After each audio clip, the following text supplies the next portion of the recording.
तो दोस्तों NBCC India ने अपनी क्वार्टर वन के नंबर को डिस्क्लोज कर दिया है। तो चलिए देखते हैं क्या है क्वार्टर वन के नंबर्स के अंदर। लेकिन उससे पहले बता दूं, कंपनी की ओर से डिविडेंड की भी अनाउंसमेंट की गई इस क्वार्टर में। 21 पैसे के हिसाब से कंपनी आपको डिविडेंड देने जा रही है, जिसका जो रिकॉर्ड डेट होने वाला है वो होने वाला है आपका 13 अगस्त। याद रखिए 13 अगस्त कंपनी का रिकॉर्ड डेट है। कंपनी 21 पैसे डिविडेंड के लिए। चलिए नंबर देख लेते हैं टाटा लाक्स में। मैं आपको क्रूज में बता रहा हूँ। तो देखिए पिछले क्वार्टर में कंपनी ने 4,642 करोड़ का रेवेन्यू जनरेट किया था ऑपरेशन के थ्रू। पिछले साल 2,142 करोड़, जबकि अभी देखें तो बढ़ के 2,391 करोड़ आपको जाता हुआ देखने को मिला। तो साल से साल जाते हैं तो साल से साल कंपनी के रेवेन्यू के अंदर एक अच्छी खासी तेजी आपको देखने को मिल रही है।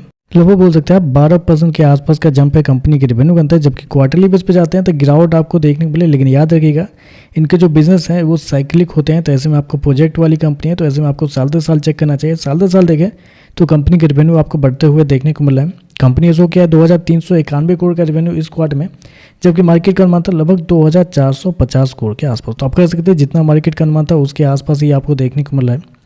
चलिए खर्चे क्या निकलते हैं वो देखते हैं। तो देखिए पिछले क्वार्टर में 4,355 करोड़ खर्च किए थे, पिछले साल 2,052 करोड़, जबकि अभी देखें तो 2,284 करोड़ आपको जाता हुआ देखने को मिल रहा है।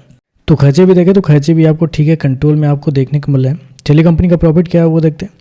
तो देखिए पिछले क्वार्टर में कंपनी 182 करोड़ के प्रॉफिट में थी, पिछले साल मात्र 107 करोड़ के आसपास, जबकि अभी देखें तो बढ़ के 135 करोड़ आपको जाता हुआ देखने को मिला। तो साल से साल जाते हैं तो साल से साल कंपनी के प्रॉफिट के अंदर लगभग बोल सकते हैं 27% के आसपास की तेजी आपको देखने को मिले। मतलब रेवेन्यू आपका 12% के आसपास बढ़ा है और कंपनी का प्रॉफिट आपको 27% बढ़ते हुए देखने को मिले। जबकि क्वार्टरली बेस पे जाते हैं तो यहाँ पे गिरावट देखने को मिले। लेकिन ऑलरेडी मैंने आपको बताया कि क्वार्टरली बेस पे आपको जज नहीं करना है। तो कंपनी उसको क्या है 135 करोड़ का प्रॉफिट इस क्वार्टर में, जबकि मार्केट का जो अनुमान था वो था लगभग 140 करोड़ के आसपास। तो प्रॉफिट भी देखें तो लगभग आसपास ही आपको देखने को मिला है। तो रेवेन्यू प्रॉफिट दोनों देखें तो मार्केट एस्टिमेट के आसपास ही आपको देखने को मिला। और ऐसे में कंपनी के मार्जिन की अगर बात करते हैं, पिछले साल कंपनी का मार्जिन 4.99% था। पिछले क्वार्टर की बात करते थे तो 3.92% के आसपास, जबकि अभी देखें तो बढ़ के 5.64 आपको जाता हुआ देख लो। तो मार्जिन देखें तो आपको साल से साल क्वार्टर बढ़ते हुए देखने को मिल रहा है। ईपीएस की बात करते हैं तो देखिए पिछले क्वार्टर में कंपनी का ईपीएस 65 पैसे के आसपास, पिछले साल 39 पैसे, अभी देखें तो 49 पैसे आपको जाता हुआ देखने को मिला। तो ओवरऑल देखा जाए तो नंबर तो पॉजिटिव ही कहेंगे आप, क्योंकि रेवेन्यू प्रॉफिट दोनों आपको साल से साल बढ़ता हुआ देखने को मिला है।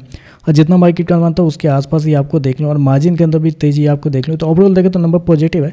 बाकी देखते हैं मार्केट इस पर कैसे रिएक्ट करता है। आज के लिए बस इतना ही। वीडियो पसंद आए तो लाइक कीजिएगा, साथ में साथ चैनल को सब्सक्राइब जो कीजिएगा। धन्यवाद।